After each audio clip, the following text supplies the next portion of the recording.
Spa-Francorchamps, one of the best known, if not the best known, one of the best loved circuits in this form of motorsport.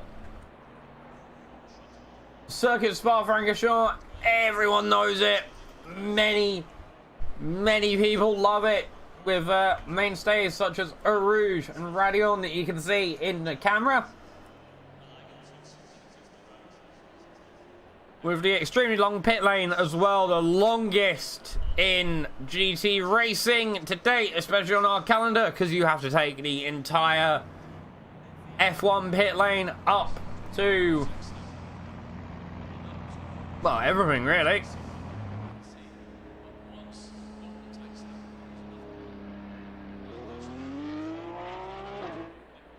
Let's go over to the live, shall we?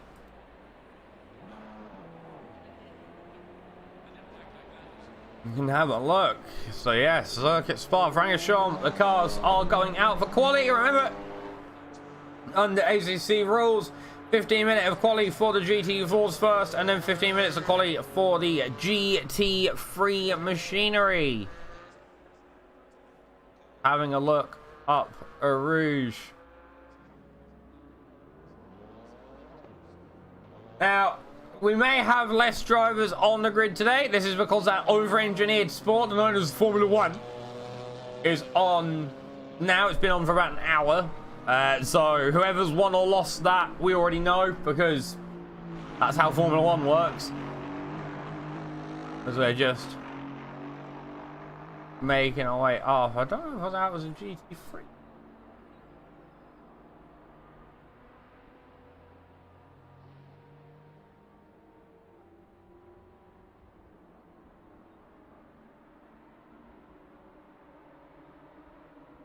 I'll be honest, I'm not. If that was a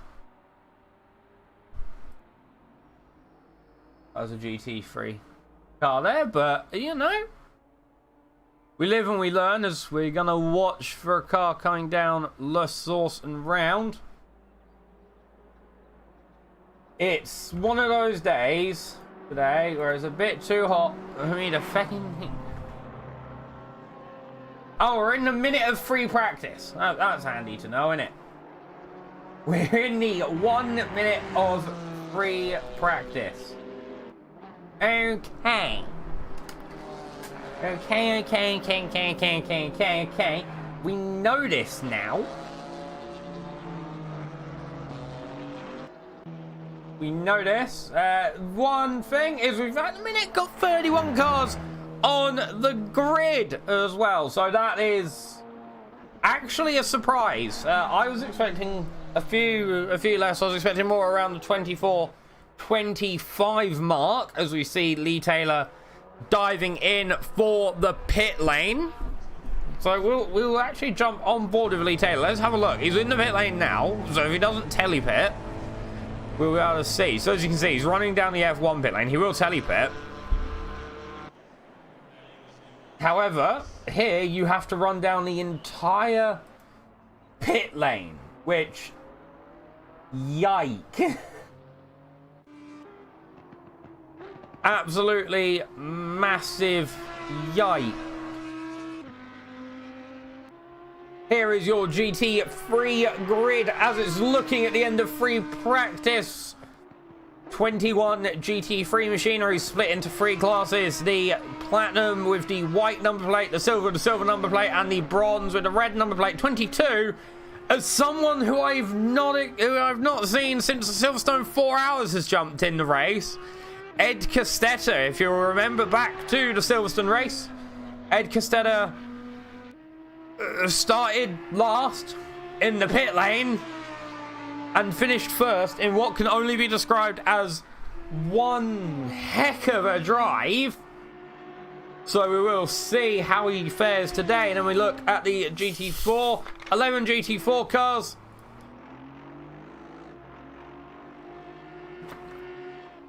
The grid propped up by the Audi drivers, of which we're watching Brad Hoovengroove on the Move It's Hoove. as he makes for the pit lane.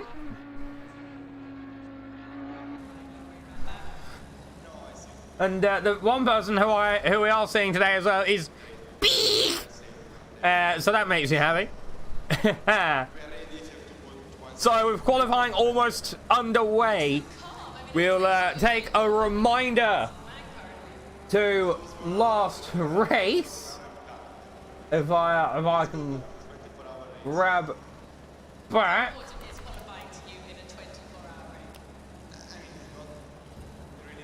Take our reminder.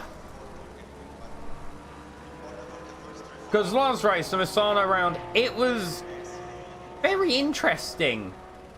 In fact, we definitely had a mainstay of cars. With Danny Zenon taking the win in Platinum, followed by Bingus at Bongus in second, and Bucks 1805 in third. I believe it was the two Audi team drivers. Then in GT4, Sen Stoffmill took the win, as we see Simon Beeg go out on track in a GT3. This is not the case. We'll jump on board with Connor Barnes, actually, for a lap out and about on the circuit. As you can see, there's a bit of traffic. We'll stay outboard and then we will jump on board. In silver as well in the last race, your top three was Subnai, Sforza and Rose. 16, 13 and 10 points going their way. And in bronze, it was got Delisle and Chopper taking the top three spots in that class. So that will also give those three positions the points as well. A change for this race and for future races as well, we believe, is...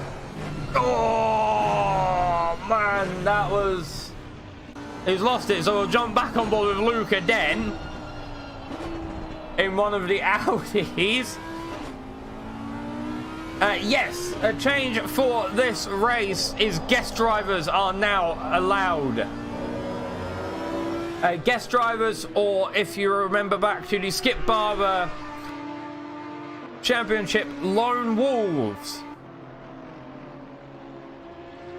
They do not join the championship fight. However, they can come to races. They are under the same scrutiny as regular drivers. However, with rules stipulating that they have to ensure that they are mindful of other drivers who may be in a championship fight. They will be under the Platinum class. This is due to the fact that ACC only lets you have 3 colours and GT4. And we've already used the 3 colours and GT4. However, it is a good system. Hopefully it should bring us a nice amount of... What's the word? A nice amount of... what's the word I'm looking for? A nice amount of competition, as it should help to bolster out the grid if drivers cannot make it. This will mean that guest drivers can jump in and step up to the crease. It's also good for guest drivers, as if they can't commit to a full season, this way they are able to race as well. Different tracks will have different allowances of guest drivers. This is due to the way ACC works. And of course,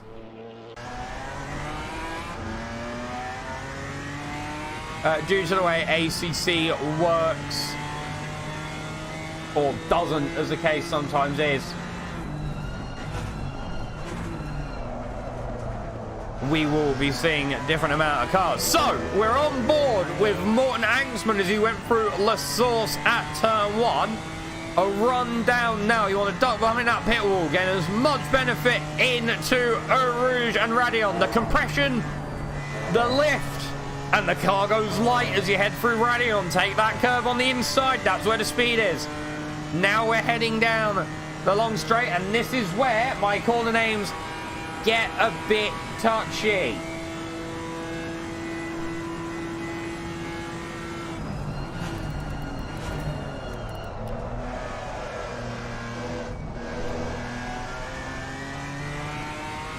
So we headed into Lecco and Malmedy.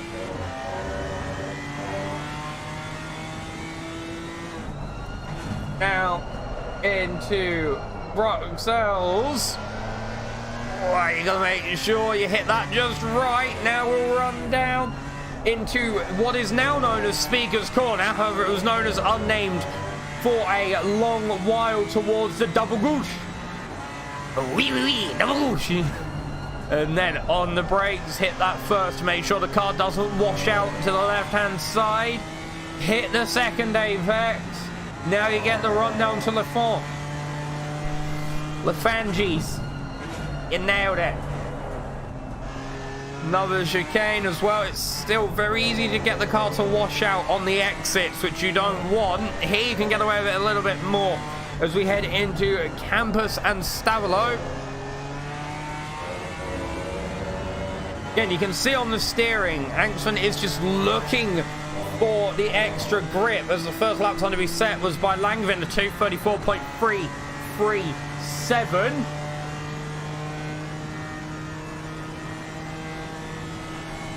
The power, the speed, down on the gears as we head through Blanchimont, now to the bus stop chicane. Where's he going to brake? Spot out the marker, watch the foot on the brakes. Off the brakes, on the brakes, off the brakes, off the brakes. Through the chicane.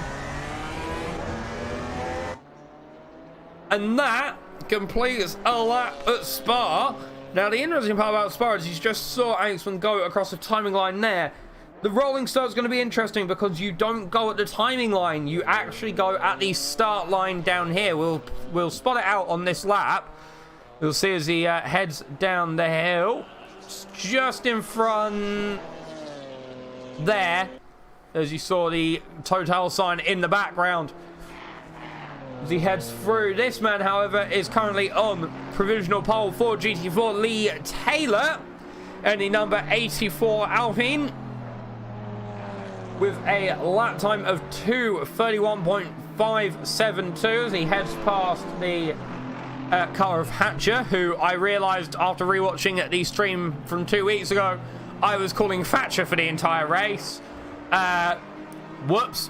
There's a reason for that. I was in a bookshop and I saw the Margaret Thatcher autobiography, and I'm sat there like, oh, that's cool. I mean, obviously, because, you know, Maggie. I also have realised I forgot to post the stream.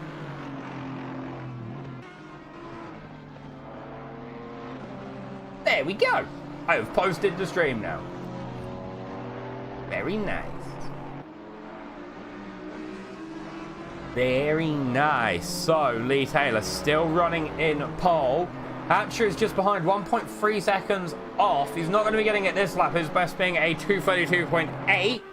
Followed by Whitley in third in the Janessa, 2:33.7. Barnes following in fourth for GT4, a 2:34.235. And Den P6 a 2:34.655, and Axman a 2:34.927. Brad Hoove goes 8th in GT4 at the minute, 2:38.6. Might just be a banker, as across the line goes Taylor to set the lap time of a 2:31.560, current session best. We're going to jump on with this car, who's just gone third, George Whitley, as 2:33.525. Now, if I know one thing about the Janettas, it's that apparently they do not have any straight line speed at all. Which is always a very interesting thing, because it's always a car that, you know, I've worked on a couple in my time. It's always a car that I thought it was a bit of a bad end of a stick, really. They're not the fastest in a straight line. Obviously, they're made more for the English tracks than they are anything else. However, they are, you know, quite quite capable of getting race wins. I've seen it happen before, and you know, even though the straight line speed may be an issue here, we're seeing George Whitley taking it steady. And currently running in P3 with just under 2 seconds to find between himself and Taylor, and really just 7 tenths more or less to find between himself and Hatcher. So that will be a very, very interesting fight that we may see underway.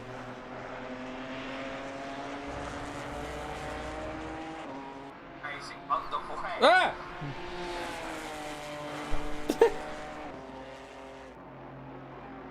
My phone spoke to me. There you go. I'm just setting the chat up on my phone as I did last week as Whitley takes a lap. But here is someone who is currently improving massively. Tom Hatcher, 7 tenths up on his personal best this lap. So we'll see as he heads out the final corner across the line. It's still valid. What's it gonna be? A 2:32.245, now under a second to find between himself and Taylor. And here's someone who apparently is improving. It is Brad Hoove in a groove on the move. It is Hoove. Currently got to find 2 seconds between himself and Ketten. 2 cars have yet to qualify. One of them is Mr. Deep Cuts in Spacey Racy.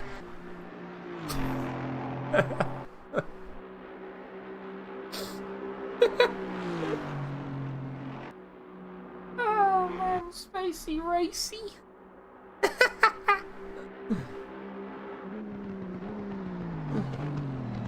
As he heads down the gears into the final corner, that was invalid. We also have on another invalid, Lewis Rubicon racing for Rubicon.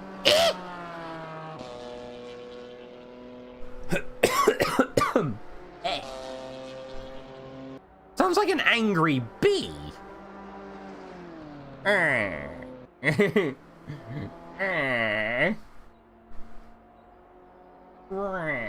We'll jump on board with Deep Cuts actually as he heads through Eau Rouge and Radion. So through Eau Rouge, up the gears. Oh, has it washed out? No, he's alright. The time that Deep Cuts is looking to beat to get on pole is a 2:31.5. Mid-pack time currently looking in the 2:33s. Mid-high 2:33s. Low 2:34s.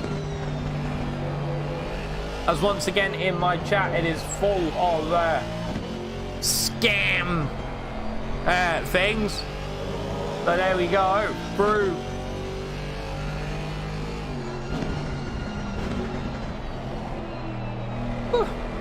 Lacan, through Bruxelles. Now towards Speaker's Corner. Now a double wash. Double gorge 1 and double gorge 2. So here we go into double gorge 1. 1 minute 48 seconds remaining of GT4 running. Once the time hits 15 minutes, the GT4s are to finish their current lap and then return to the pit lane to let the big boys have their turn. Currently, Taylor is your provisional pole sitter. 7 tenths just under ahead of Hatcher. And then just under 2 seconds off of Whitley, really. Langvin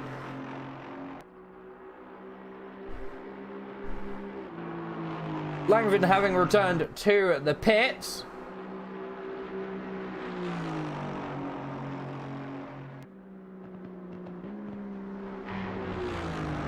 So we will see as that's invalidated it. I'm not sure the Deep Cuts will get another lap, but that was an invalid lap. He just invalidated it outside of Blanchimont. and across the line, so that won't be valid. He was off the power across the line, so I don't know. It looks like he's going to go for a second run. Looking up and down the grid, Rubicon. So no, deep cuts retires to the pit lane, so he will be starting from the back of the GT4 grid. Here is someone who now really, to not start at the back of the grid, needs to just set a time. It's Rubicon.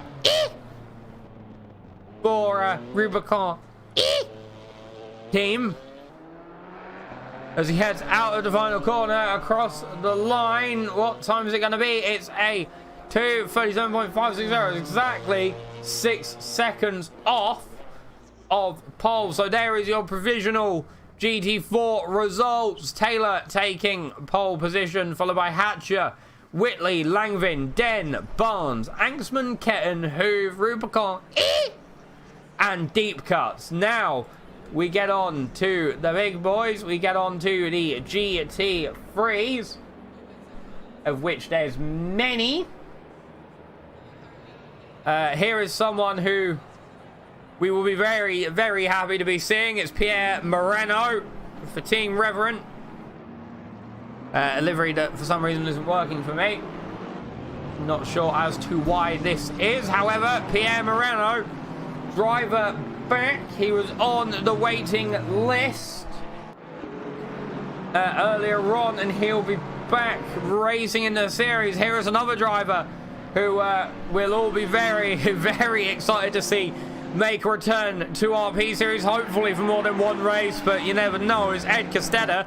As you can see, he's already back on the back of the number 10 car of Tenor on his outlap, who he gets done with by the double Gorsh, in fact. So that was very good. We'll jump on board with Ed Costetta in the Ferrari 488. And see, Ferrari, I think, has one of the best laid out center consoles. It's just quite nice there, and just in where you need it.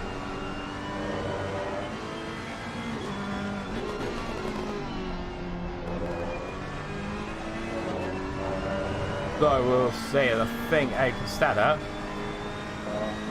He's not the first car out on track. That goes to number 419, who's actually Barnes.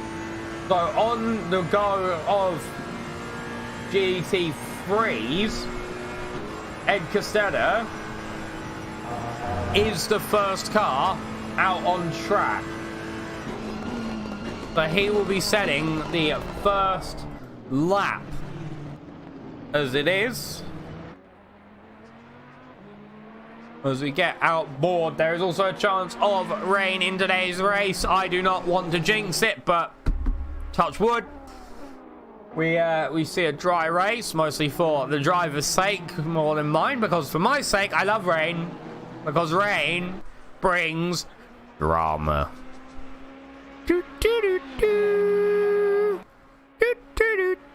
That's the wrong one, innit? Yeah, that's the wrong one. As we see Ed Costetta absolutely send it up Rouge and Radion. Grunkel has a yellow flag, so we'll have a look at what happened to Grunkel in the 979 Mark Anxman Racing BMW. Has the car just lost it? No, I see. He's slowed up for the but the thing is, oh, big crash there for Jacob Alacia. Oh, that's one that we've got to see what's happened. He's gone up Eau Rouge and Radion. Has the car just let go? It has. It's just let go at the top of Eau Rouge and Radion, sorry. And the car's just gone from underneath him. Wow. Wow, that is definitely a crash that he wouldn't have wanted there.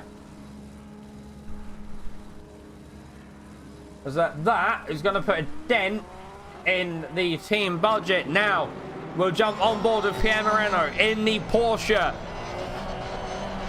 Last season champion, if I am not mistaken. This season he'll be looking to take the fight to Robin Moe As sadly, Thomas Jack has had to pull out of the full run this season due to his real watch situation. I hope he's watching because, you know, he might not be here for the racing, but he can definitely be here to talk to me. Yahoo! Why did I become Mario?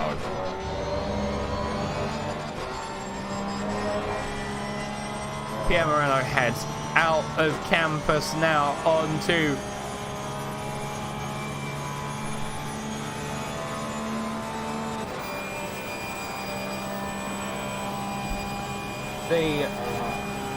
it's the name of the straight is in French.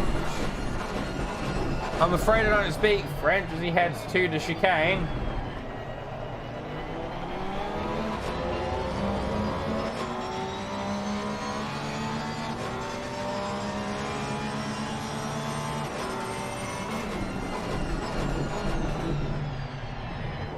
Then through turn one, Pierre Moreno going fourth. Robin Moe up in pole position, followed very, very closely by Ed Costetta, under a tenth, separating the Honda from the Ferrari. This will be very, very good.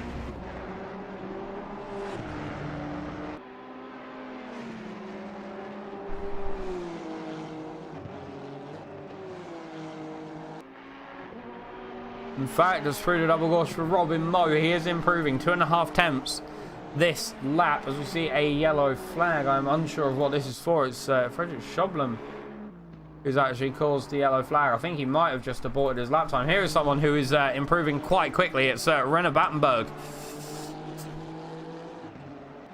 Making me really hungry for cake. As we jump on the dashboard of this Honda. In here, Honda has at least quite a nice engine noise to it as he heads out of canvas onto the straight that's in French that I don't understand. Towards the bus stop and towards Blanchimont. Blanchimont here, as people who watch Real World GT Racing will know, this is where Pierre Guidi made his overtake on, I believe it was Kelvin van der Linde, in the Spa 24 hours with around 10 minutes, I think it's about 10 minutes to go. On a still drying track around the outside to take a win overall of the Spa 24 hours. An absolutely beautiful overtake as Battenberg gets now within a second of pole time. Ed Costetta has a tenth to try and grab as he heads now towards the Rouge. Does he lift? Little bit of a partial lift there, but it wouldn't be Ed Costetta without him going absolutely full send towards every corner he goes. Let's see where the brakes come on. The brakes come on just at the end of the curbing as he heads over. That is actually Robin Moe behind him. There you can see the Red Bull Motorsports. Oh, he gets very loose. He gets very loose out of the corner there as Randall has stopped on the circuit, but he is fine. Ed Costetta, literally just a tenth to try and find. He's currently 2 tenths up. Robin Moe has yet to improve.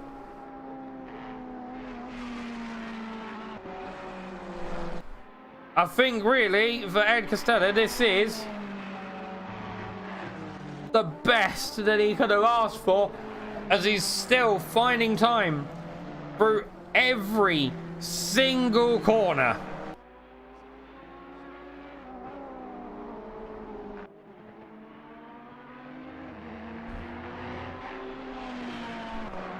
Half a second he has found so far this lap. Half a second is Moe there with the AlphaTauri livery on that car with a very special joke. The wing has tape on it, which I find relatively entertaining. The top 8 all platinum with Chopper. And Amdrive very much up there, but will Ed Costetta take pole? He does. That leaves Moe with almost 2.5 tenths to find Pierre Moreno on the flasher. Out of, I think that was Lafange. Lafange. There we go, Lafange. Pierre Moreno, 6/10 gained so far this lap. I think that'll put him just to being within Battenberg.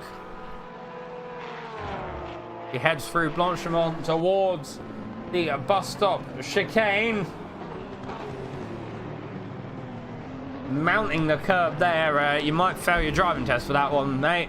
You know, Pierre, you might fail your driving test. Are they mounting a curb a major now, or is it a minor? I keep forgetting as across the line to take P3, a driver who is still improving. I know I talk about him a lot. It is Ed Costetta. He is still improving this lap.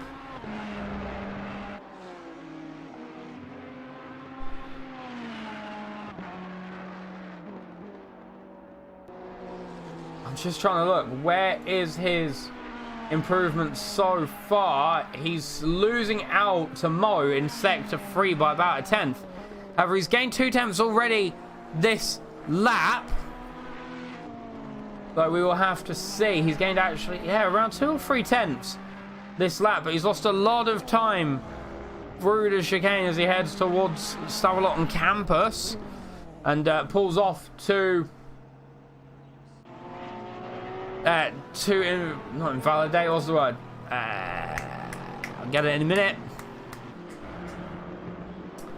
What's the word? To abort the lap. There we go. There you go, to abort the lap. Here is Gottlieb, currently P4 in in bronze. I need to still get used to the names, even though I've been working with them for a long while now. See, he's got, what, about 10th? Yeah, about 10th to gain up to Trifonov. But top 3 in the bronze category. Chopper is very much up the road. Full 2.2 seconds. In fact, oh, look, is there any big improvements? Gottlieb invalidated his lap there. Yeah, here we go. Frederick Schoblem in the race time Porsche, currently 21st at the back of the silver category. At this current minute in time, he is improving at a rate of not so as he heads through double gauche.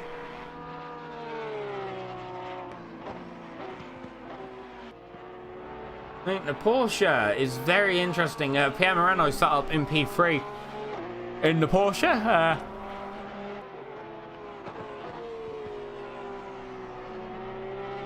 Ian Arnold and Jacob Alasia, first and second in silver. Both in the German machinery, with Toby Long there. Also now in Canadian machinery, in fact, Aston Martin. But Gary Rowan 4th in class as well, and Frederick Schoblem in 5th in class. So, quite a Porsche heavy silver category, as that was an invalidation there for Frederick Schoblem. Here is someone who does want to improve, who I think he'll be thinking needs to improve, and he is at this current minute in time. He will actually be taking pole if he puts together this lap. I think he was 2 tenths up at the exit of campus. We'll see as he heads through Blanchimont towards the bus stop chicane.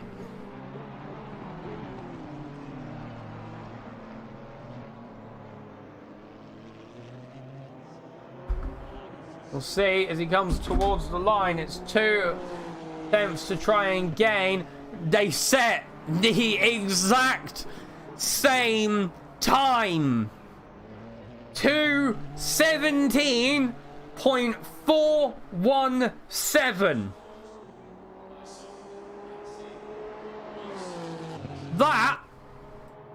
That deserves a screenshot, I would say, or a screen shoot, as some people I know call it, which, no. What And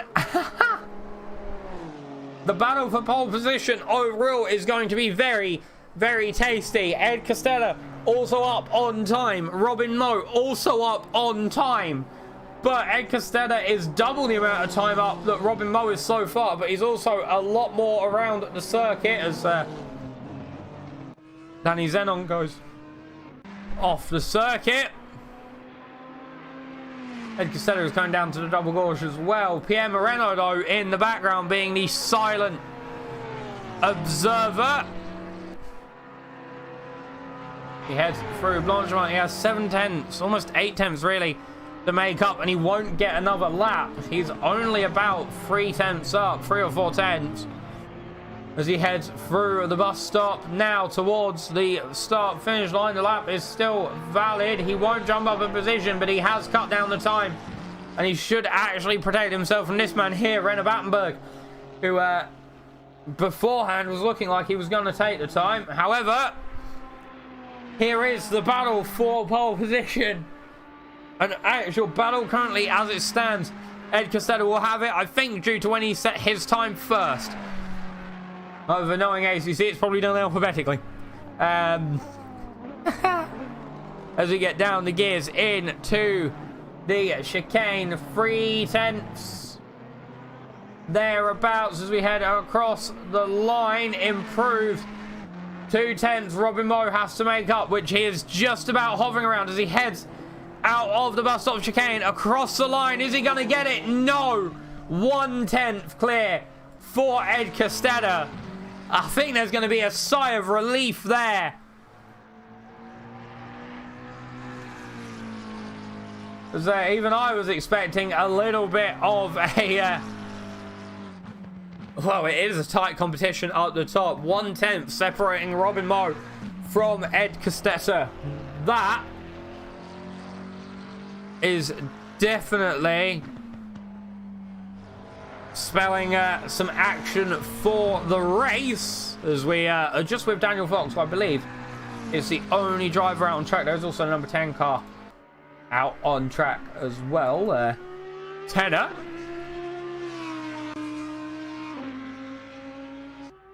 Heads across the line and goes P7, so we'll stay with Daniel Fox. We'll actually jump on board in the McLaren. Down the gears all the way into first. Daniel Fox currently 6 tenths up. That should be an improvement. It should actually be enough to jump into second place in class as we head across the line. I was indeed correct. Second place in class. So here is your grid lineup. Ed Costella lines up on pole position. We'll do it in classes. Ed Costella lines up in pole position, followed by Robin Moe in second place. Pierre Moreno, Battenberg, Cook, Meeg, Henner, Zenon, Randall, DatHuski. And that makes up your platinum. In silver, starting first in 12th overall, is Ian Arnold, followed by Jacob Alacia directly behind. Third place is Toby Long, who will be starting in 16th overall, followed by Rowe and Shoblum in 4th and 5th, who will be starting 20th and 21st overall. And then in bronze, Shopper will be starting in first place in bronze, 94. That's 9th overall. For those along at home, Daniel Fox and Delisle will be starting second and third in bronze, which is 14th and 15th respectively. Trifonov, Gottlieb and Gunkel will be starting 4th, 5th and 6th. That's 17th, 18th and 19th overall respectively. And then Mueller, Vangelwa and Kenny will be starting in the final 3 positions. That's 21st, 22nd and 23rd respectively. In GT4, Taylor will line up on pole, followed by Hatcher, Whitley, Langvin, Den, Barnes, Angstman, Ketten, Hoove, Rubicon, Rubicon. Yeah, Rubicon. I don't know. And and Deep Cuts. So we'll jump over to the main timing screen that we utilize here in this household. So 1 minute until the race gets underway. It's a single file formation lap followed by a double file rolling start. As you can see, where the cars are lined up is where the race will get underway as it goes from down the hill, not the timing line. So turn 1 on lap 1 is actually Eau Rouge and turn 2 is Radion, whereas every other lap turn 1 will be La Source and turn 2 and turn 3 will be Eau Rouge and Radion respectively.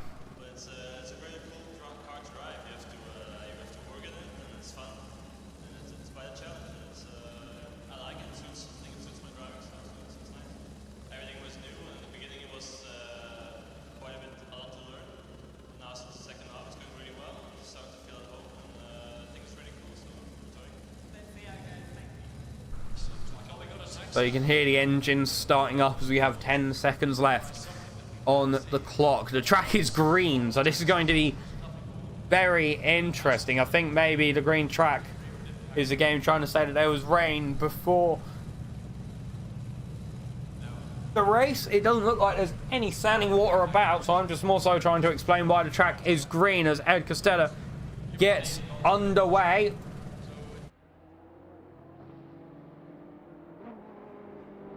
We're going to go with blank as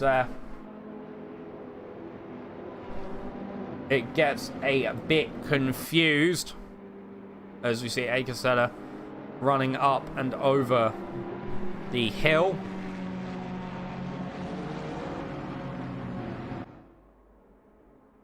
There we get all of the cinematic cameras as you see them running up the straight towards the first chicane of 3 on this circuit. In fact, you see the cars getting lined up, a very cinematic shot. As you can see, some cars tire heating as they head over the place, as they have a wander over yonder, as some people I know will say. Rain is not forecast, however, so that is definitely something that we'll be interested in seeing how it goes, in fact.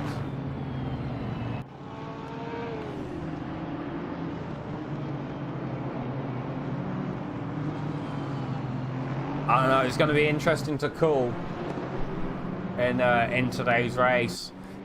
Pierre Moreno, this car here, the number 922, could pull off an upset today. We have seen it from him before, and I think we will see it again at some point.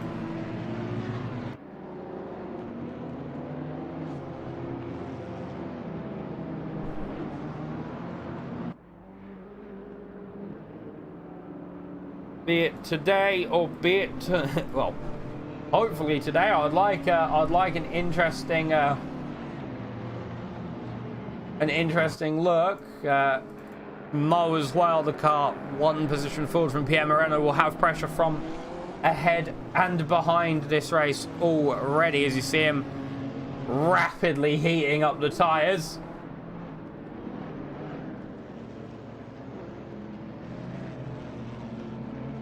But Ed Costella, the man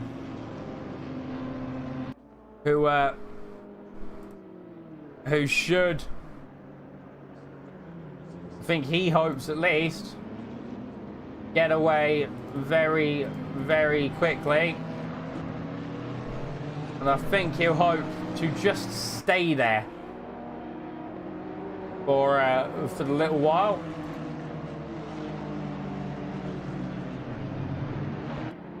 Goes right up the bumper. Goes Robin Mo. See, I'm going to have a quick drink under the elf sign. They will run.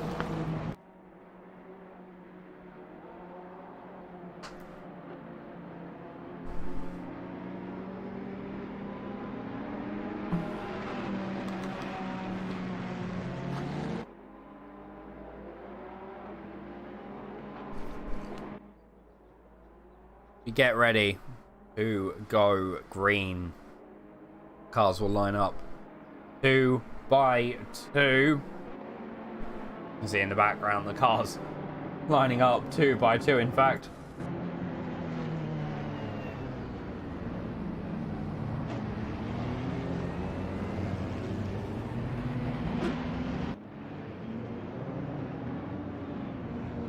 Getting ready.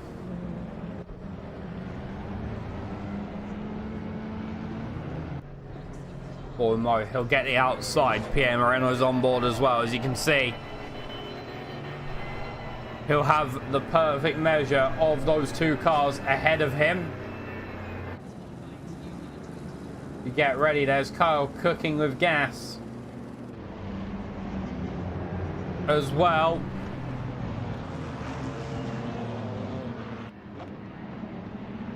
Through the final corner we go, about to go green. As we head the run down, Ed Costella and Robin Moe will be leading the pack on the run down. Let's go, let's watch out for it, listen for the engines to start. And we go green at Spa.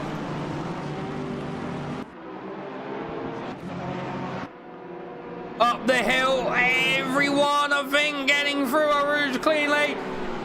Pierre Moreno right up the back of Ed Costetta already. As you can see, many cars flooding out onto the Kemmel Straight in the background. There is some dirt and debris and dust kicked up. However, I think, at least for our front runners, there is contact between Mo and Costetta. Mo has had to take to the infield there.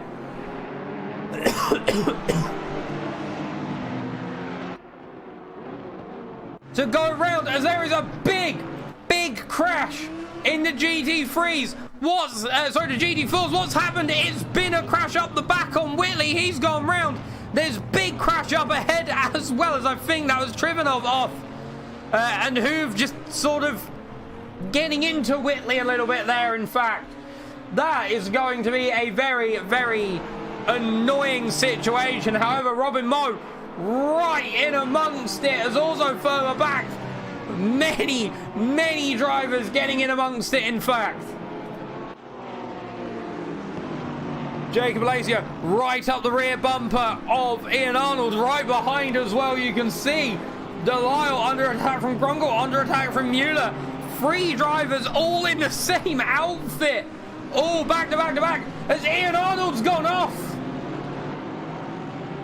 Ian Arnold has gone off. That has given Jacob Alacia the lead of the class, as GT4s are getting in amongst it as well. Here is Hatcher right in the mix. There's yellow flag up for Gungle as well. That was on the French straight that I will not name, as Pierre Moreno has lost out the position to Battenberg at the bus stop chicane. Battenberg has had to go very deep and has had to take evasive action, which might have compromised Beeg behind as well. Wow, they're going to be 3 wide into La Source. I don't know if that's going to go. The Audi just decides, no, I'm not doing that, as we'll get the streaming overlay back together. We're on board with Kyle Cook. Kyle cooking at 30 degrees. As for Rouge, oh, the car got very loose there. Where's Battenberg? Battenberg, big damage for Battenberg. What's happened? So we're heading up through Eau Rouge. Oh, the car's just gone from under him. He tries to save it, it overcorrects. And that will be Battenberg in for a very extensive stop, if not a retirement. That is not going to be what he would have wanted. Jacob Alacia has some damage as well, as he makes the move around Delisle. And also takes some sand with him while he's at it. Mark Hanksman is now also chasing down Barnes. A little bit of wheel bashing there. A little bit of front on rear end contact between the Porsche and the BMW. That Porsche, though, is defending with all of its might from the assault of the BMW. But Ed Costetta further up has lost out the position to Robin Moe. But this battle up front is still very much a 3-horse race between Moe Costetta and Moreno. With 56 minutes of running to go, we'll see whose car is better set up for the green track conditions.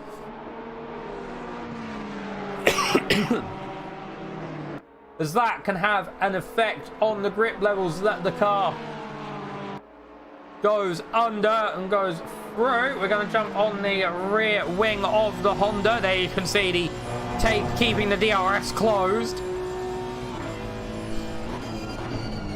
It's silly, but I love it. Down the gears, curb 1, curb 2. They are very much closing up together.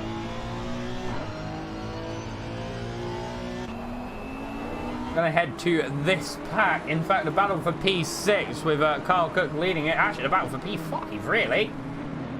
P5 somewhat all the way down, I would say, to Denny DatHuski in the Mark Racing 77 Bentley. Or Bonkley, as the kids are calling it. Here is a very good battle, though. It's Tom Hatcher against Brad Hoove. Hatcher has a lot of damage, in fact, so I wonder if he might have been involved in an incident at some point. The number 55 car, it hasn't come out. Oh, no, it has, actually. Possible contact here. We'll have a look. He's on the brakes, and he just sends that BMW to the Shadow Realm. Almost lifts up the car, in fact. That was the number 979 Tino Kunkel Mark Racing car that he's been absolutely sent into the Shadow Realm. Big Kyle Cook on the attack of Xenon. Still 3.5 tenths between the Ferrari and the Lamborghini, with 54 minutes to run in the session.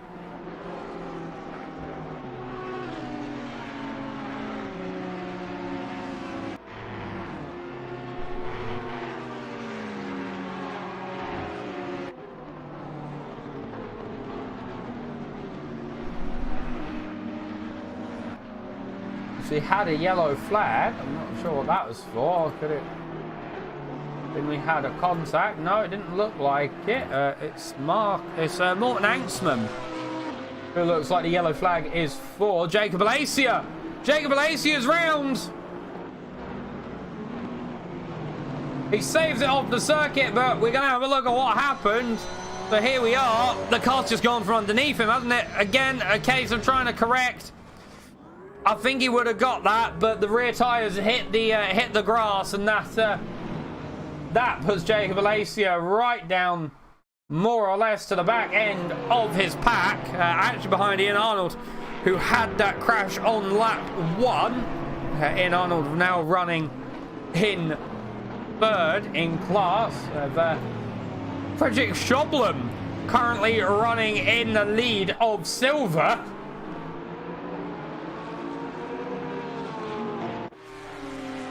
He didn't have the best of seasons last season over in GT4, so it's good to see that he's managed to come into the silver class and make his move. As Ed Costetta is in the barrier.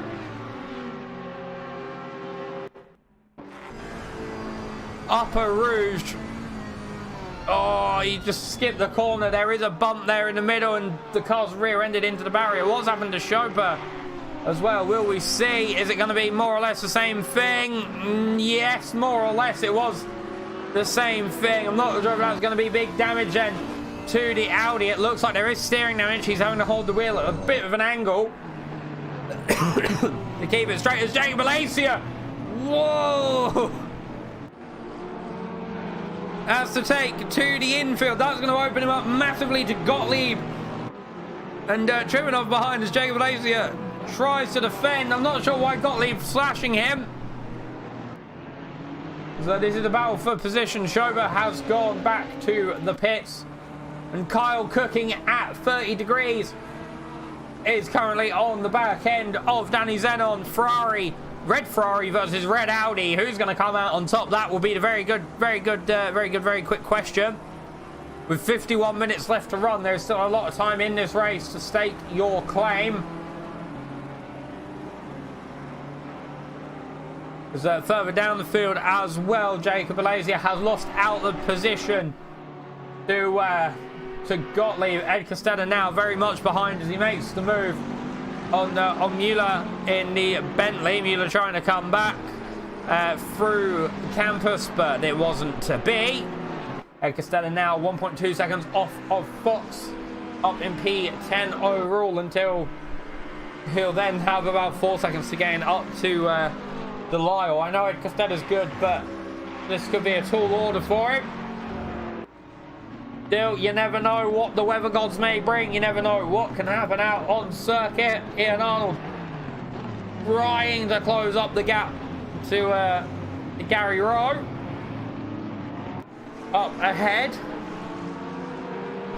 The first 10 minutes of racing have passed now. Ian Arnold trying to go to the outside. Will he try to get the inside through Lazars? No, he goes more outside.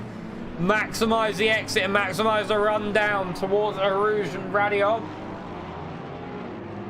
That's what I would say. Is going to jump on board with the Porsche.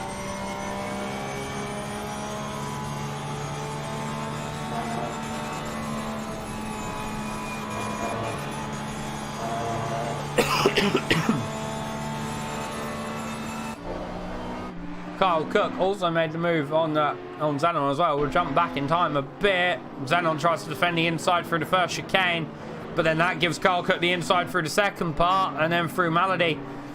Xenon could get the inside, but it looks like Kyle Cook just had the overspeed there, so very good overtake for him. To move up into P4. Pierre Moreno's off! Is that a double gauche? I think it might be what's happened to Pierre Moreno. We jump on the helicopter camera sponsored by Goodyear. The car just let go straight into the barrier. Drama everywhere. At every turn there has been drama, as Randall almost sends an Audi to the shadow realm. And it's going to be 3 wide. 3 does not go into 2. Does not go into 1. A bit of dual banging between the Porsches. Someone forgot to shift in amongst that as well, because all I heard was eh.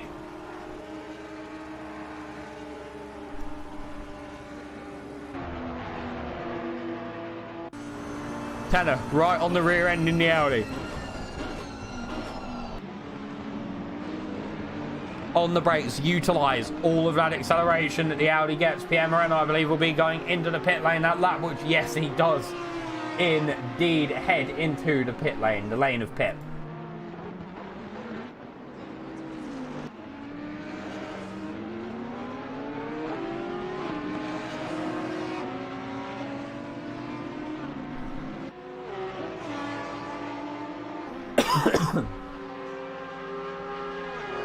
As they head up through Rouge and through Radion. Ugh. The car's just that stiff that you just see it absolutely bounce over that curb at the top of Rouge and Radion, at the top of Radion, in fact. As we see Tenner go to the inside, have a look, see if the door will open, but the door does not open, in fact, so he stays behind for another few corners on the Porsche. The track condition is getting increasingly faster.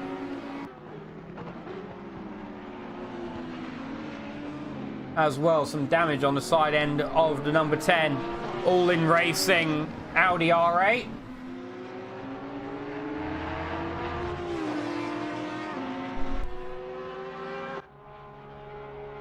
Yellow flag for Ian Arnold, I'm not sure why. He's got damage, however, so I think that might be a return to garage jobby for him. I can't see the Lumi rank. Oh my, look at the amount of steering that he's having to put in there.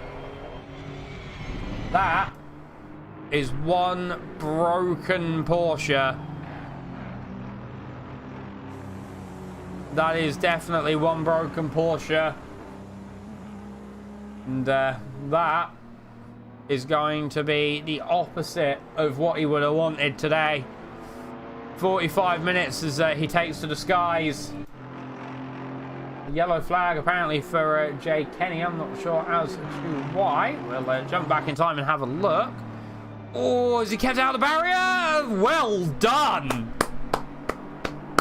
Well done, Kenny. He kept that out of the barrier very well. We've seen drivers who have lost the car there and it hasn't kept out the barrier.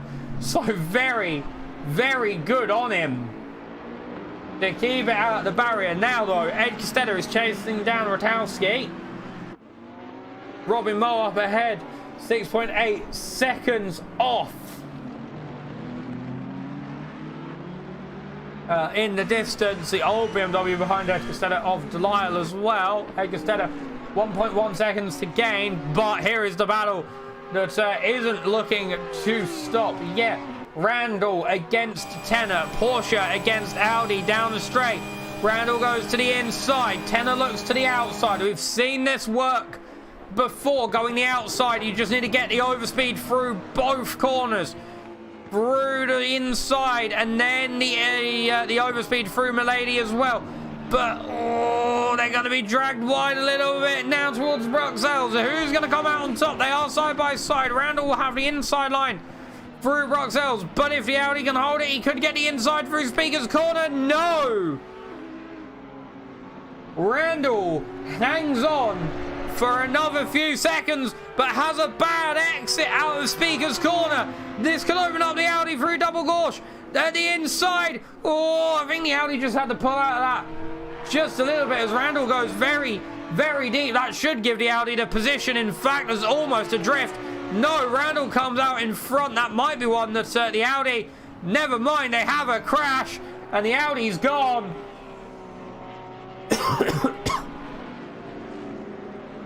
Tenner might be feeling a bit hard done by from that as Randall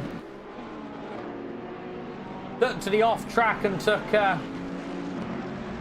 maybe a bit of an advantage off of getting the wider line and getting the extra speed, but that is one that we'll have to think of later on. Here is a driver who is currently leading his class with a car between himself and second place, which is now Jacob Alacia once again. We have had absolute dramas as here is some fun. Ralph Ketton against Luca Den. Audi versus Audi. Together at last. 7/10 separating the two Audi drivers. Now actually 5/10 as they head through the chicane. Equal machinery, so it will all come down to how the drivers pair together in this equal machinery. In fact, as through Bruxelles we go, the GT4s coming with battles in drips and drabs. But when we do get a battle within the GT4s, it is always a fun time. As we see Audi on Audi, this is going to be a very, very interesting battle to watch. Ketton tries to defend the inside a little bit in the Mark Racing car, but Den is looking to open that door. He's on the inside. That door may in fact be open as Ketton has to take off track. They will be side by side. Ketton gives as much racing room as he really has to round the inside at the second chicane, and it looks like Den has made the move stick very, very well. In fact, as a bit further up as well, Connor Barnes for Moon Squid Racing is on the back end of deep cuts for Spacey Racy.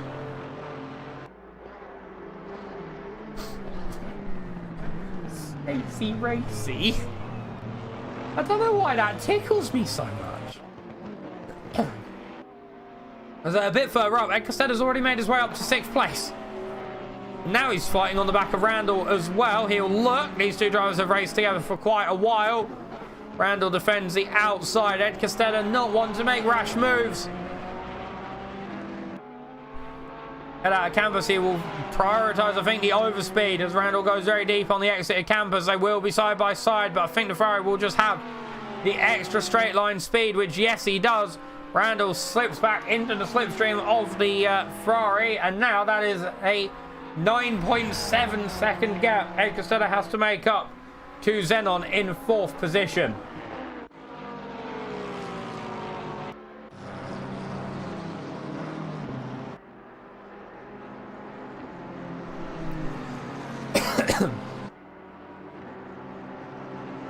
as we see Nicholas Vangela on the back end of Trifonov, 4/10 separating the two drivers. They are fighting for the scraps in GT4. 41, the best part of 41 minutes left to go on the clock. We've already seen so much happen in such a short space of time, as DatHuski heads into the pit lane as well. Mark Racing, Jacob Alacia is needing to fight against Gottlieb, as Gottlieb separates himself from Schoblum, who you can just see in the foreground there in the silver Porsche. Sure, if we come on board with Alacia, you'll see him. Yep, as everyone cuts the corner there at Radion.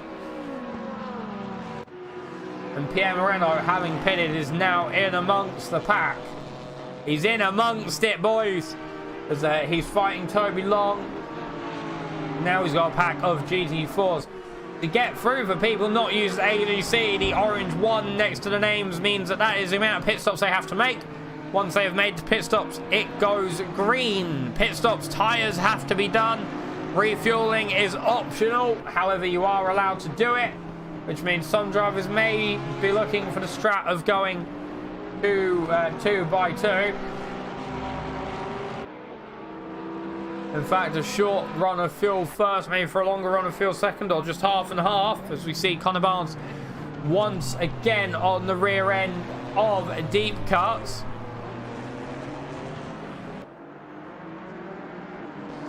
They're being very tight together, but I don't think the battle has yet to boil over. But here's a very interesting battle. Jacob Alacia against Schoblum, with Gottlieb in the mix as well. Gottlieb's in the grinder because he needs to actually come up into the top 3 in class. In fact, as I hear a bit of sand there, that might have been Schoblum, that might have been Mueller. Not too sure, as Schoblum leads this little battle pack of 3 cars. Keep in mind that orange and black Porsche behind is for class lead. So really, Gottlieb is not who he's battling here as they head into the chicane. But try and tell a racing driver this is not who you're battling, it doesn't work. As I think that was Mueller heading into the pit lane as well. It was indeed. And Mueller heading for an early pit, 38 minutes, 38 and a half minutes more or less left on the clock. Not sure, maybe trying to get the undercut, in fact. As we see, this battle pack is still refusing to give up. Gottlieb running up now with Jacob Alacia right in the background. The Lexus, I think, having the better straight line speed, is having to take again off track at Radion. That is not something that you want to do. As now to the inside for the first chicane goes Gottlieb. Here we go, down on the brakes. He's made short work of the Porsche, but the Porsche comes back. Will try and hold it through the inside of Malmedy. Does he though, or does the Lexus get the overspeed? No, the Lexus does not get the overspeed into Bruxelles. Jacob Alacia just has to sit behind and wait. As the battle is still very, very much this freeway affair that we've seen already. And long may it last. 4/10 separating Alacia from Schoblum. That's all it is, 4/10. Which means it's actually what it was for. Not 4/10, sorry, 2/10 apiece, as Gottlieb tries to go through a door that I don't know if it was open or not. Gives a bit of a flash of anger. Does not lose out the position to Jacob Alacia, however, which is definitely something to hold and to nurture. Schoblum has rode up just a little bit, 8/10 now, separating Alacia from Schoblum, 4/10 apiece. But Gottlieb and Alacia now actually tightening up though between the Lexus and the Porsche as we go down the straight line. It's going to be inside Bruxelles. That's Gottlieb up into 9th position. 3rd in class is now down the inside. In the background goes Jacob Alacia, but I think Schoblum's going to hold it. Yes, he is. You have to be brave on the brakes in the Porsche, and I think there, Schobler was just a little bit more brave.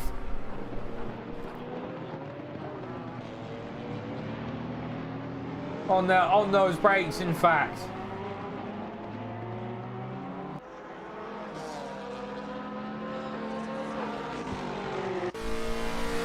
Five tenths between the front and the back of this little battle pack.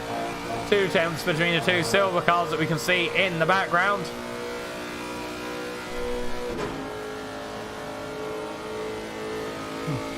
Oh look! Oh no! Here we go. To the inside, there's going to be a GT4 in the mixer as well.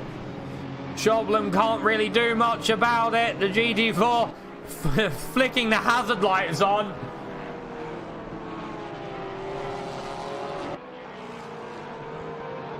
In fact, I don't think there's any fault there on the GT4. Schobler just couldn't really have a line through with where Jacob Alacia was, and as you can see, that's what's happened. But with a pit window very much coming in clutch, already in clutch, really. Ooh, that's a good curb noise. See Tanner trying to chase down the back of Mueller. In fact, even though this is across classes,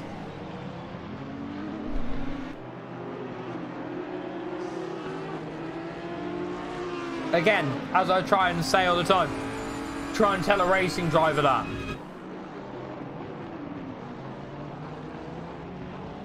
It's very much quick and easy there down the inside for Tanner at La Source. That was a move that I'm sure he'll relish for a little while to come. In fact,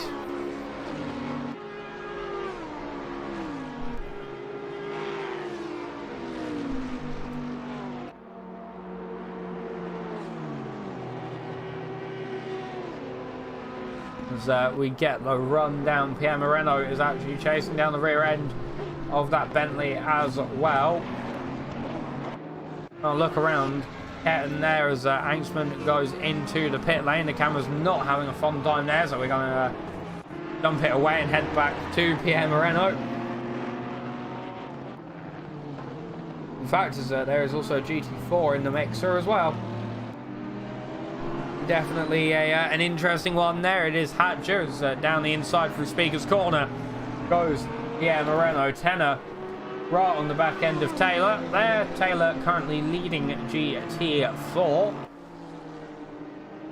In fact, there's a very quick and very simple move there from Tanner to get past the GT4 machine, the Alpine of Lee Taylor.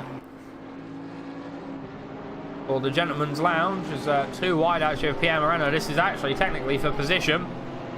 Pierre Moreno makes his work on the Alpine there.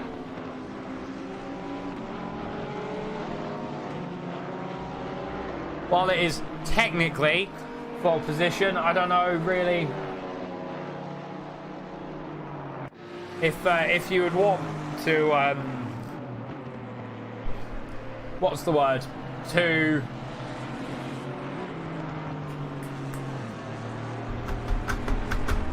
have a battle in GT4 with GT3, because you basically just slow each other up and it may not be worth it in the end. You never know, as Kenny is looking to get past. But here is a battle that has been threatening to brew for a while. It's for the lead of bronze. It's Daniel Fox against Delisle.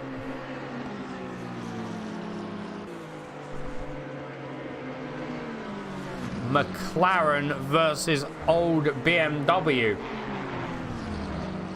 So further up, Zenon has retired to the pit lane. But now he'll be going in for his stop. Just have a look at how long the pit lane is. So he's got to go all the way through the F1 pit lane that we're all familiar with.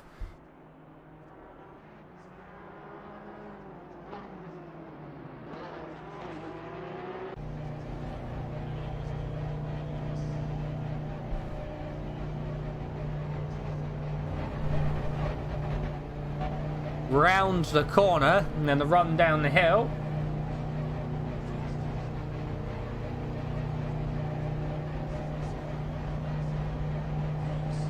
And then into the second pit lane.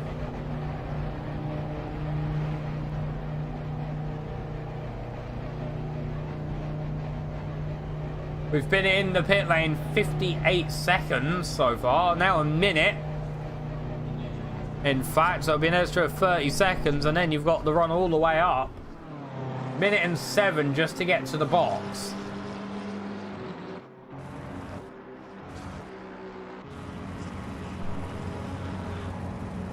But everybody has to do it. But there is Hatcher in the background stopping as well. There is Delisle. And I'll see how long the pit stop is going to take for the Audi. 30 seconds, I think, might be the stop, maybe a bit longer with damage. 32-second box time.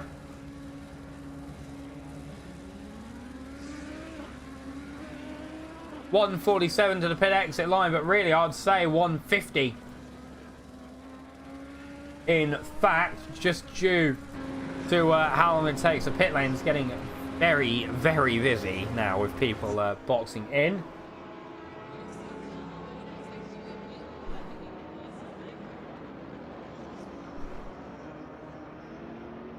Connor Barnes has gotten a 30-second stop-go penalty, so that is not going to be what you wanted to see. Beeg is currently in the lead of the race as Kyle Cook and Robin Moe have both pitted. Ed Costetta stays out for yet another lap of optimum running. There is Robin Moe there just in the foreground, so we'll have to see how he goes.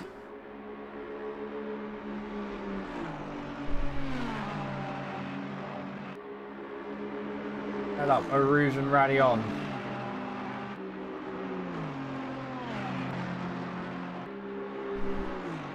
On the run now, down to the first chicane of many. Moe and Cook are in the pits, as to now is Shoblan. Now, Shoblan has decided to go a lap longer than Jacob Alacia. Will it pay off? I'm not too sure. The last pit stop time for Jacob Alacia was 1:47. Shoblan currently has only been in the pit lane 22 seconds, so I think maybe we will see a bit of a problem.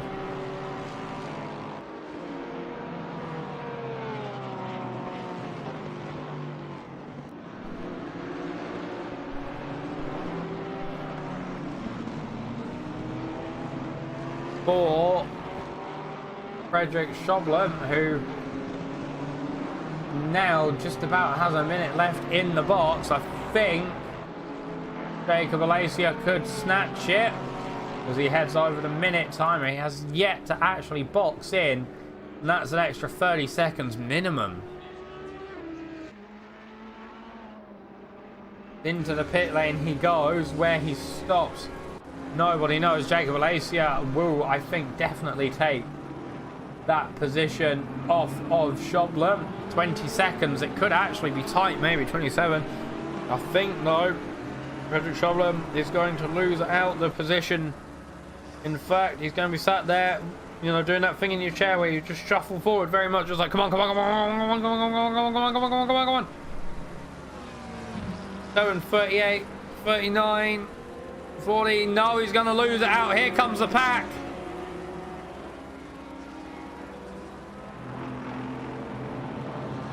Not yet. There is the pack.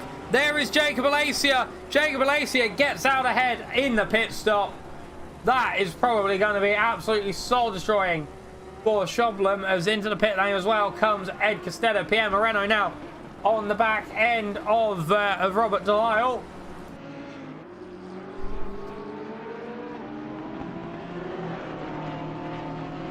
Very twitchy there from Pierre Moreno as he goes, looks to the inside of Ruxelles on the older BMW down the inside. Maybe a bit of wheel-to-wheel tapping there.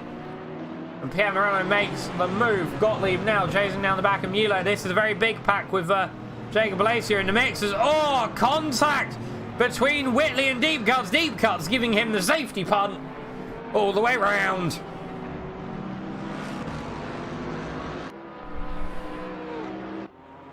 You gotta love the safety punt, will oh, I can see that. There you go. There is the safety punt for you one more time. What's happened? We need to know. As we see Lance Stroll going over the curves and hitting the barrier.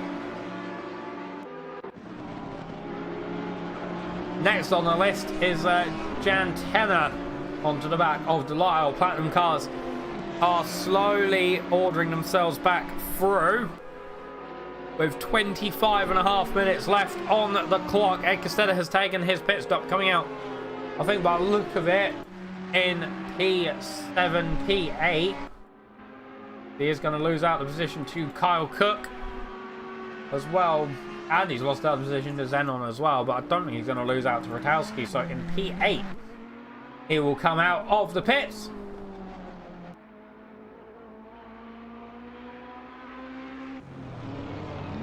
So that is definitely maybe a blessing or a curse, I'd say, really, for Ed Castelli. He worked his way up very well after his crash earlier on at Radion. Now I think he's just still looking to build and build and build and build and build on it.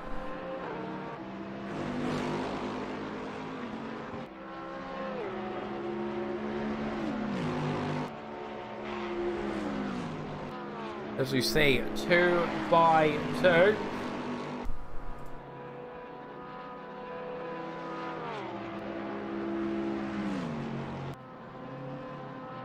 There to the inside looks Gottlieb. Down the inside. Yeah, I think that move is well and truly done there.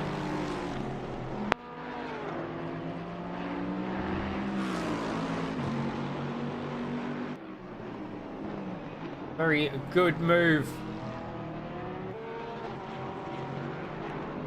by the Lexus.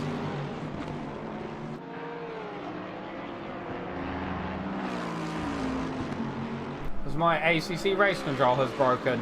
Brilliant. Brilliant. We'll relaunch that then.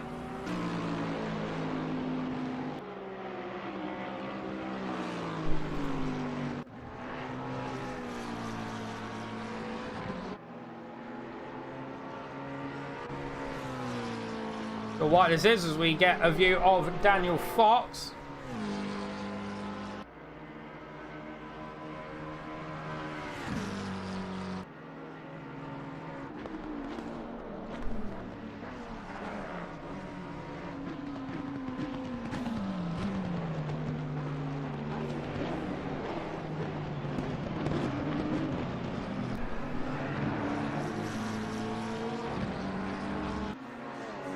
Grand, we're going to have to go back to the old classic way of doing it now, as ACC Race Control does not want to work for me. That's always good. Something always breaks, doesn't it?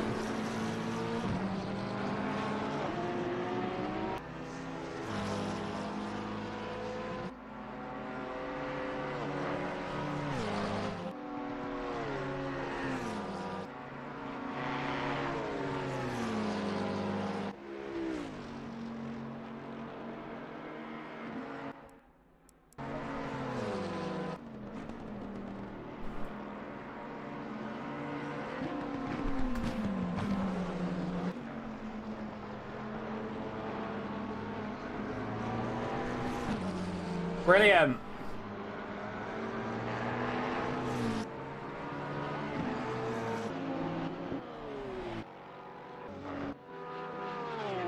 Brilliant. We're going to have to go back to this method then, aren't we? Great. Yay. Because everything has decided to now break.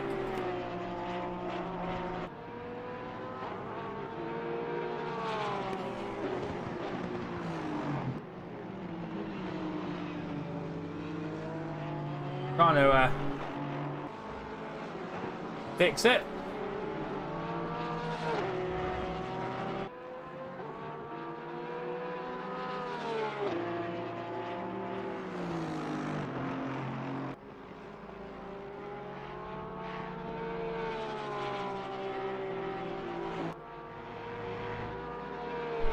Nope, ACC has just exploded. So we're going to quickly jump into an intermission while I try to fix this.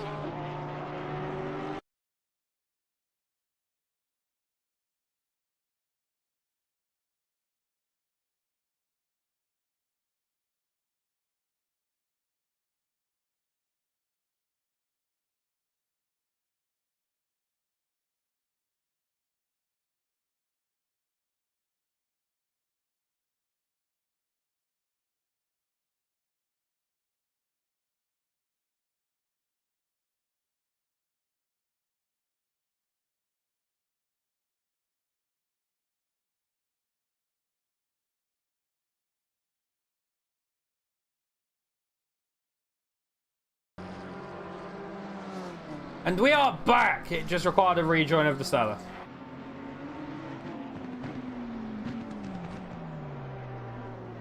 Essentially, so we are back now in business. Very good. Very, very good. Beeg is in the pit lane. The camera is not having fun. Per the usual, Carl Cook right under attack there by Danny Zenon behind, in fact. I think he might have actually made the move earlier on. He goes defensive to the inside to try and cover off. Zenon as much as possible. However, he's looking to hold the position at this current moment in time a bit further back. Pierre Moreno up the inside at double gauche on Daniel Fox. Daniel Fox currently leading his class with a nice convincing 5.5 seconds to Delisle in P2, which is going to actually speed up as into the barrier goes Delisle at the exit of double gauche. That could be some damage. I'm not sure, as Kyle Cook and Zenon are battling tooth and nail for that position as they head into the bus stop chicane. See what car has the better acceleration. I think it's still the Audi. Kyle Cook defending the inside line there. This is for 5th place in class. 4th place overall, in fact. Or it'll be for 4th in class now, actually. 3rd in class, in fact, as Randall has taken to the pit lane for his stop. Couple drivers now haven't taken their stop till I can see. Rowe and Kenny are in the requirement of the stoppers now. Nose to tail. Ferrari goes to the outside. We've seen this move work for Carl Cook once already. To the outside he goes. He'll try and get the inside line for the second bit, but there is the GT4 BMW once again holding up the Ferrari, and then the Audi to give Ed Costella the run through onto the back end of Kyle Cook.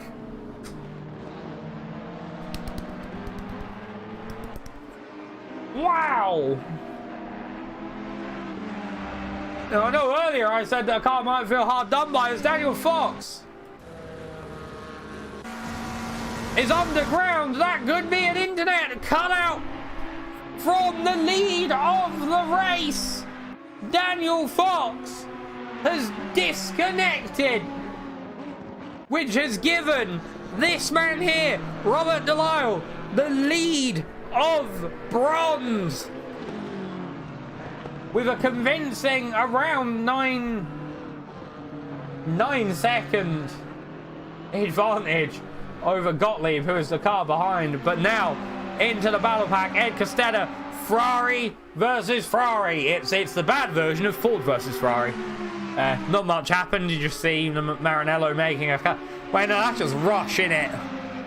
Yeah, that's just Rush. You see Ferrari at Maranello making a car. I'm sure that's Rush. Is that Rush? Or is that the other one? No, Rush is out in centre, innit? No, it is Rush, because it's the Ferrari is from. You know, it's a Ferrari. It's a shitbox. One of my favourite exchanges in filmography is you can see Kenny there in the background going into the pit lane. Here is a battle pack For third place in class, Ed Costello looking like he's gotten the better exit out of La Source. Maybe no. Carl Cook gets the exit speed as they run down to Eau Rouge and Radion over the curb. Up the hill, the car goes light. Zenon there having to take off track. That is how thin the margins are at Eau Rouge. If you get it wrong, you have to take off the track. And sometimes if you get it wrong, all hell can break loose.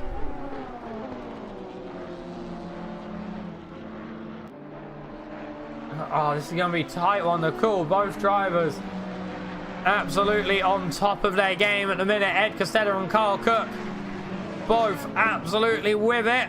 As Ed Costello almost having an uncharacteristic crash. As a yellow flag. That's Pierre Moreno. What's happened to him? He's gone up. Oh, he's just met a GT4. Nose into the barrier. He met a GT4 at the wrong time. I think he's hoping that that's just damage to bodywork, but not too sure, as Kyle Cook gets the opposite end now of the GT4 treatment. Zenon will have the outside line, goes across to cover the inside. Zenon has now made merry off of the back of a GT4. We might see Zenon about to be under in the same pressure. Now Ed Costello 13.5 seconds to gain to be ahead, who has pitted. That is going to be a very, very tall order. Oh, I do apologise. I didn't get much sleep. In fact, I got no sleep last night. I slept before the race, which has done me a disservice. Now, Gary Rowe, a long way away from P2 in classes. Yellow flag. Mo has had a crash at the top of Eau Rouge. This is drama. This is great drama we're watching out of the exit of La Source.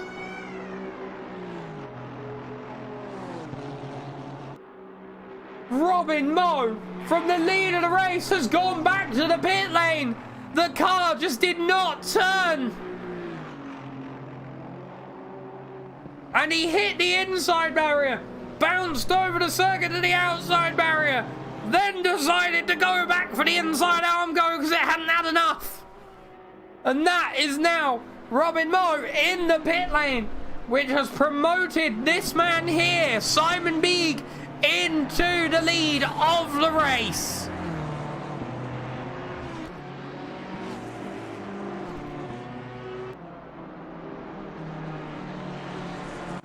And Ed Costello already has got that gap down from 12.3 to 11 seconds.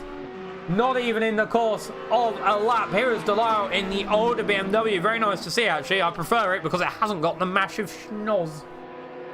The schnozzinator.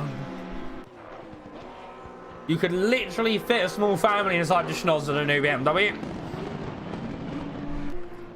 Not even joking, as Alasia has taken the lead of silver class. Robin Moe all the way dropped down into 16th. That, I'm sure he's going to be sat there swearing in German, I would say. And now Ed Costello has already dropped that gap down from 11 seconds to 9.5.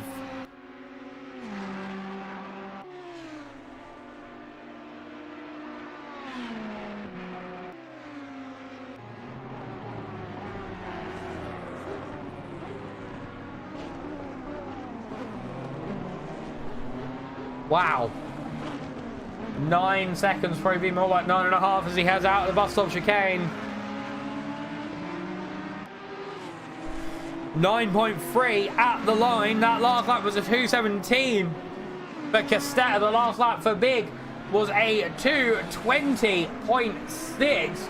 So 3 seconds has been gained off. A little bit further back, Carl Cook was slower that lap by about 3 or 4 tenths. In fact, a 2:19.747 for Zenon, a 2:20.092 for Kyle Cook, and he's losing some ground as well as they run up to Eau Rouge and Radion. Zeno making quick work of the Audi GT4. Kyle Cook also making quick work of the Audi GT4. Both drivers finding that Audi in the correct point of the track, really, because sometimes, you know, it's luck of the draw when you come across the GT4. Now they'll be coming up to Whitley as well now. Will Whitley take his natural line? No, because Zeno's going to poke it one down the inside on the Ginetta. I think he's going to hold it, but that was a bit last-ditch attempt as Kyle Cook will have to go outside because the Ginetta is right there. Both drivers, though, get past cleanly and safely with 10 minutes just over left of today's race.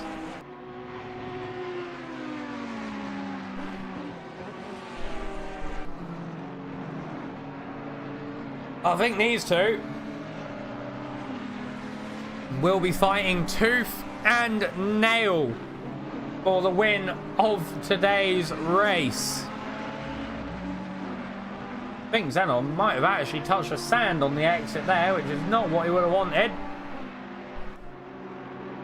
Now the acceleration of the Audi, which I have on good authority, Thomas Jack called unfair.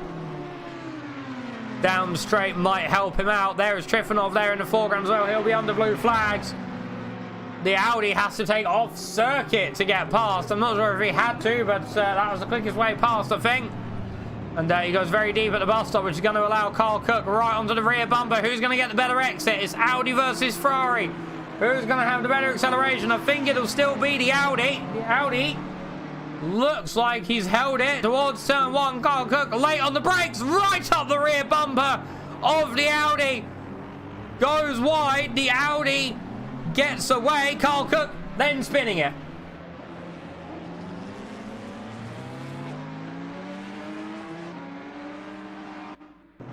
See, it was just late on the brakes, went up the back of the Audi, went deep, I think maybe just to try and naturally give the Audi the time, and then maybe just a bit too eager on the throttle there. We'll watch it from Kyle Cook and his perspective there. You can see we're on the run down to La Source on the brakes. Just going right at the back end of him, and yeah, it happens, I suppose. We'll watch it one more time from the rear bumper, just to see what happens. Right on the rear bumper, you can see on the brakes. I think Cook just did not anticipate the braking point at the time. It's a mistake we've all made before.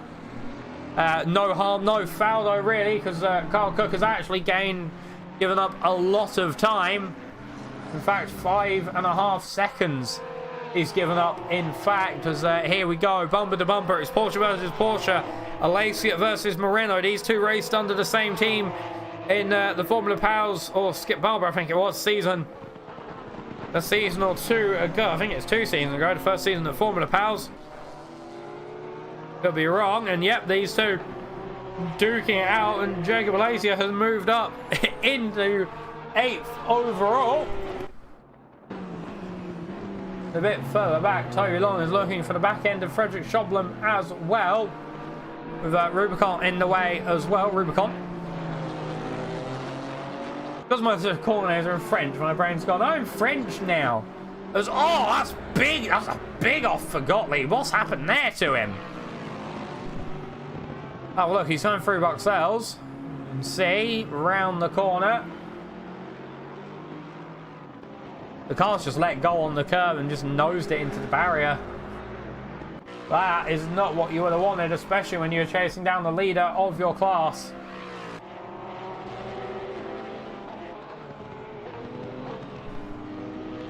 Pierre Moreno has got the GT4 BMW to now navigate, which he does very well up at campus, in fact. And a bit further up here is Ed Costella, 6.8 seconds off of Big, up ahead as well.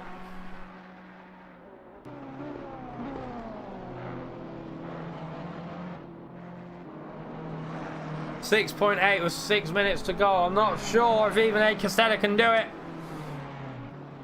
Big might be on for a well-deserved victory here Robin Moe was running in the lead for a long time. He's now down in 19th. Trying to take as much advantage as... Oh, there goes Daniel Fox round. And reverses. Puts it in first. Gets away without hitting the barrier. Let's see what happened. I think he just hit the No, he didn't actually hit the inside curb. The car just stepped out under him round the corner. So we've got a yellow flag for Jacob Alacia as well, who's gone off at the top of Eau Rouge once again. We've seen it happen time and time again. Oh look, we're on the helicam. A little bit of desync. Towards Eau Rouge. 1, 2. Oh, he's just hit that inside curb too hard, and that's already sent the car off. Big contact. Big contact there for him as Gottlieb now right at the back.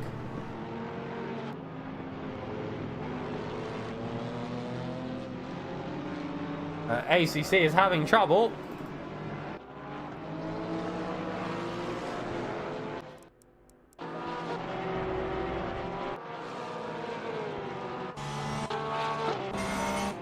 There we go, it's fixed itself. I'm not sure what happened there. ACC was just in big trouble. I'm not sure if that was just the game desyncing a little bit. In fact, 4 minutes, 20 seconds left to go. Ed Costello 5.8 seconds off of Big. I'm not sure if it's going to happen. Big could come across to take the win. Now Schoblum on the back of Jacob Alacia to take the class lead in the dying embers. And Jacob Alacia losing out to Toby Long as well. This could be a victory for Toby Long. The battle for the win of the silver class is very much underway.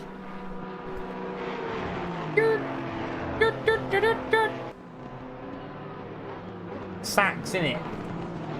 They're 8/10 separating the Porsche from the Aston Martin. It's going to be very interesting. 2 drivers new to silver. Schoblum gets very loose on the exit. That's going to give Toby Long the run down towards the first corner.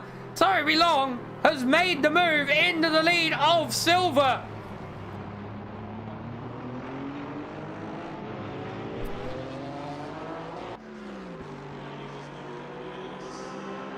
But Schoblum is right on the rear end as they head towards Eau Rouge.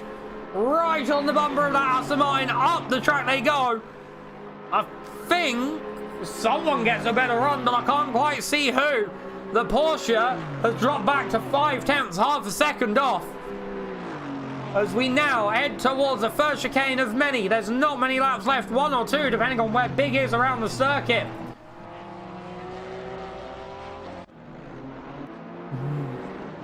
Oh, it's going to be close. I think we'll have 2 laps. A 2:19 for Big. 2 more laps, I think, because Big, unless he slows up, is going to cross the line with just enough time, like 3 seconds left on the clock. Could he possibly do the upset and force people to go one lap extra that they might not have been expecting to go for? In fact, there's Robin Moe in the background. I think he's actually a lap down on this battle.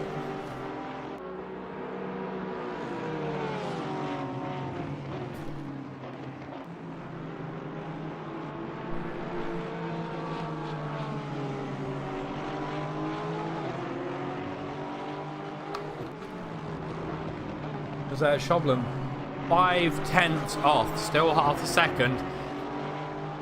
It was that mistake out of the bus stop chicane that gave the problems, as there goes Robin Moe. Passed in the Honda.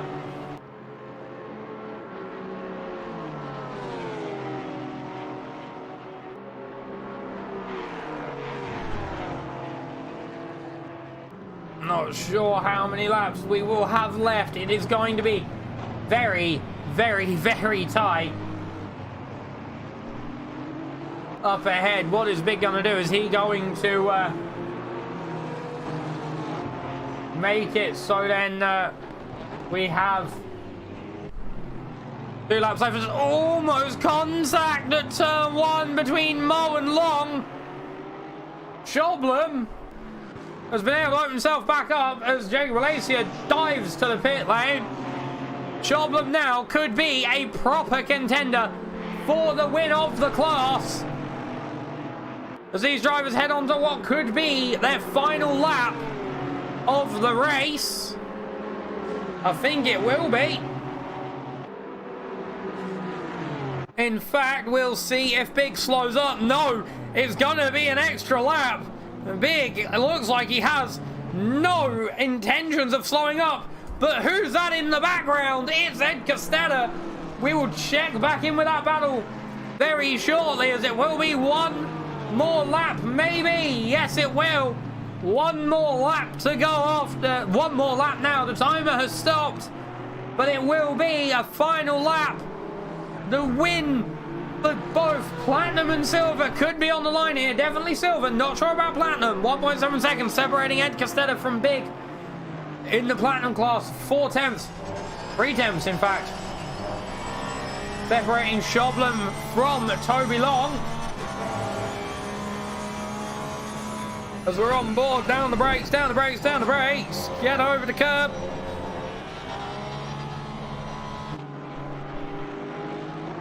The race does not finish until Big comes across the line with 0 seconds left on the clock. 4 tenths is the gap between Aston Martin and Porsche. Now as we hit the straight, I think the Aston Martin's a little bit stronger down the straight than the Porsche, but it's not by a whole lot, especially with the draft kicking in.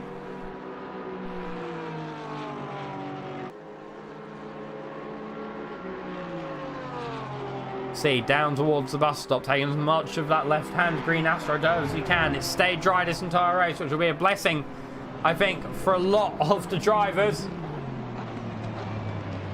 As Shoblum goes very deep, that could signal the end of the battle for the lead. 1 second between it. Let's jump on here. Ed Costetta, he's got so few corners left to make his move. There's a GT4 BMW in front.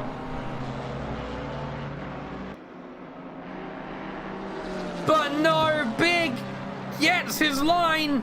Ed Costetta 7 tenths off. He's going to have the BMW to navigate himself as well.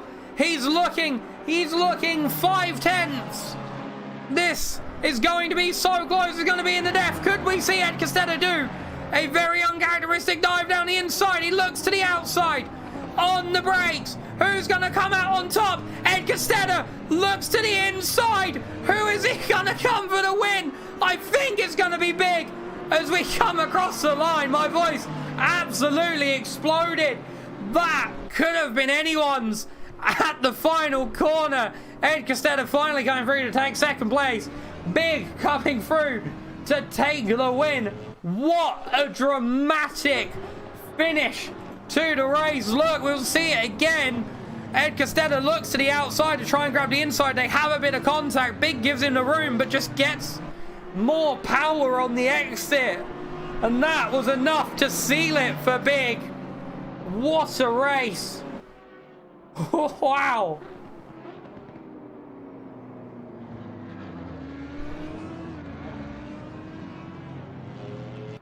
Wow.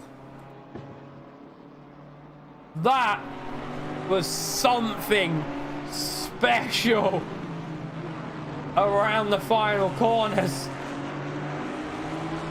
That could have gone any direction.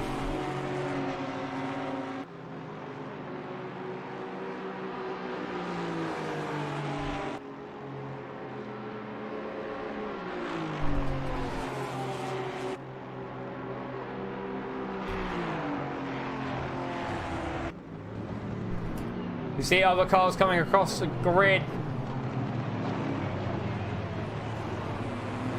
Across the line, Toby Long will take the victory in silver. Delisle took the victory in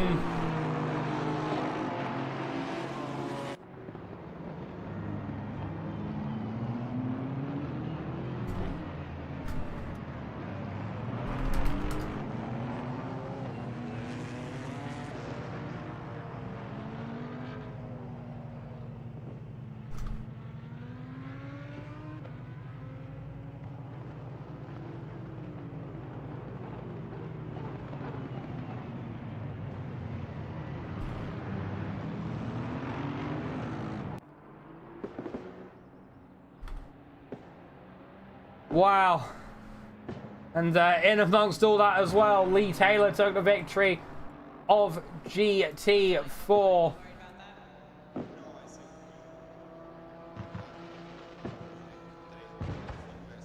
Wow, so we're going to get the drivers in for the interviews.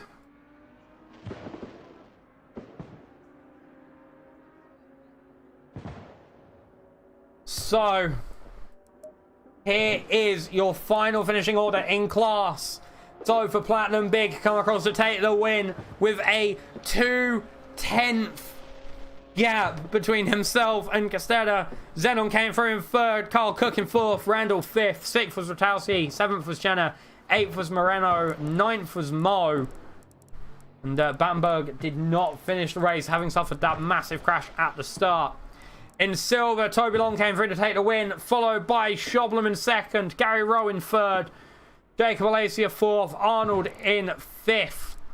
And then in bronze, Delisle came through to take the win, followed by Gottlieb, Mueller, Vangelwa, Gunkel, and Trifonov with and Daniel Fox rounding off for that grid, with Chopper not finishing due to a crash early on in the race. And in GT4, Lee Taylor came through to take the victory, followed by Langvin, Deep Cuts, Whitley, Den, Anksman, Hoover, Hatcher, Rubicon, Ketton, and Barnes.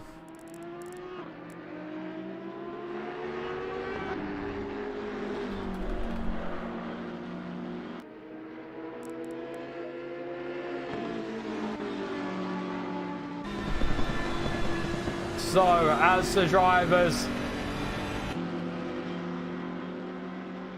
come their way back through the grid, we're going to have a nice fly over Spa,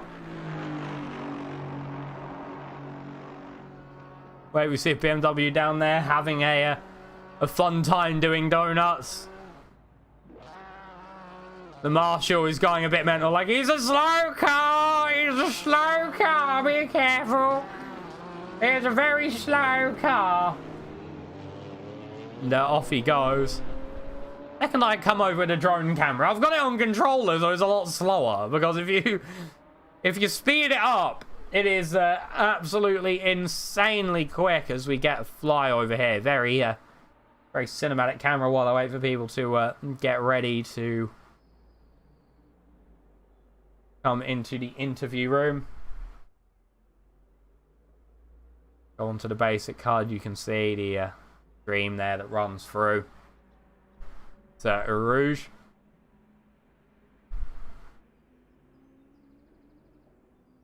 The fireworks in the background as well.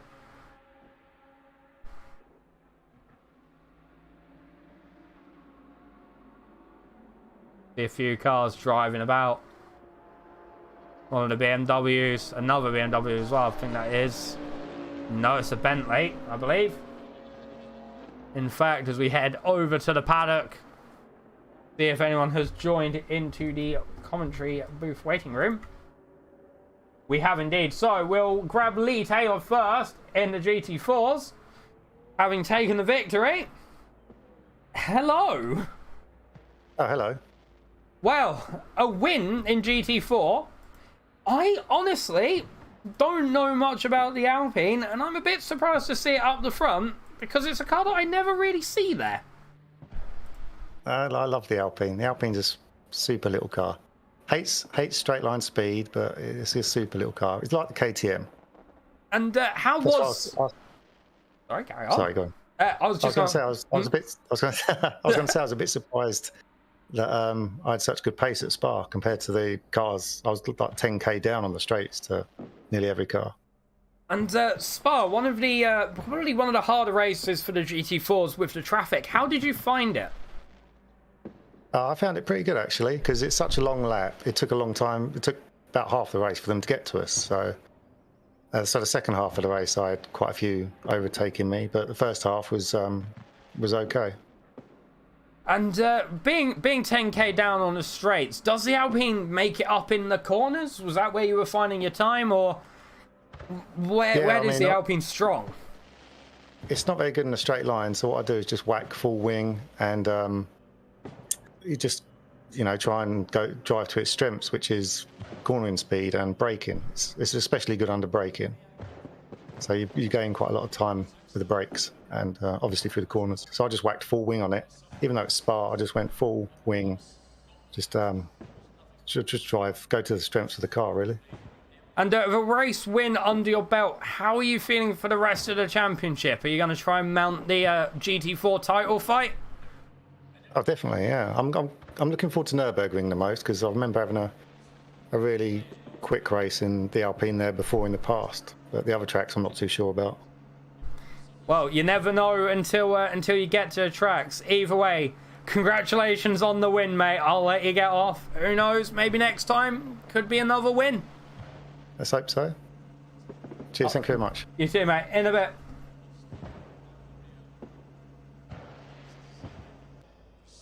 So that was Lee Taylor who came through to take the victory. We'll now get Toby Longin, the winner of the silver class. I'm just trying to see if his car is up or down the grid somewhere. And then here we go. Well, hello, Toby. Good evening. How are you? Oh, I'm all right. But more to the point, last season I'd speak to you, a decent amount in here as the bronze class winner. Your first win in silver. How are you feeling? Sweaty. Very sweaty.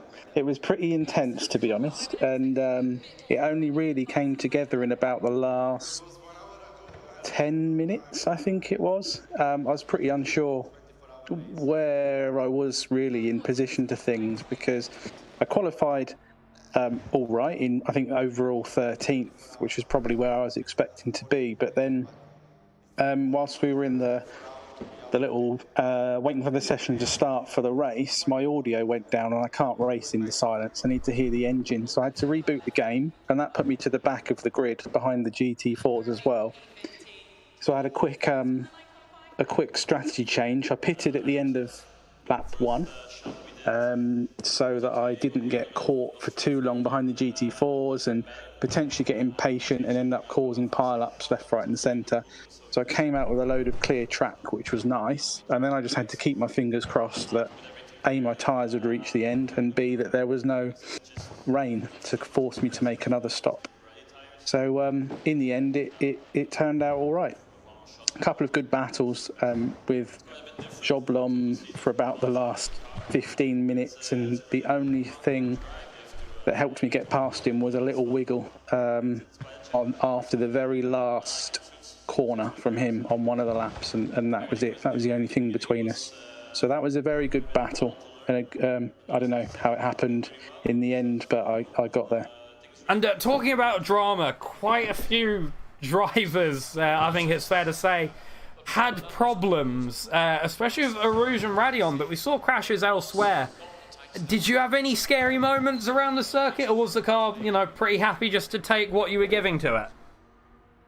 It was pretty smooth, to be honest.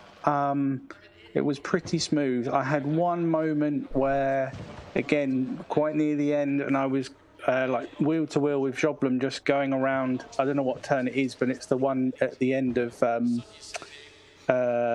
straight. I can't remember what the straight's called either, but the right-hander. We were going around there wheel to wheel, and I just dabbed the brakes going halfway through, thinking I was going to understeer into him, and that just brought the background, which wasn't good fun. But that was it. Apart from that, it was lovely and smooth for me. Awesome. And how are you feeling for the rest of the championship? You made the jump from bronze to silver this season. It looks like a pretty competitive grid if this is anything to go by today. How are you feeling for the rest? I think it's, like you say, it's very, very competitive in there. There's not much between us. I think it could be anyone's. And with the drop week that we can use this season, it could really help keep things really, really close and come down to the last race of the season, I'd have thought. Awesome. Well, thank you, Toby, for coming and speaking to me. Congratulations for, I think, your first win in silver, if I'm not mistaken. It is indeed. Yay, I got my facts right. Woo! Well, congratulations on the win, mate. Who knows? Might see you in here again. hopefully. Speak to you later. You Cheers. too, mate. In a bit. Bye.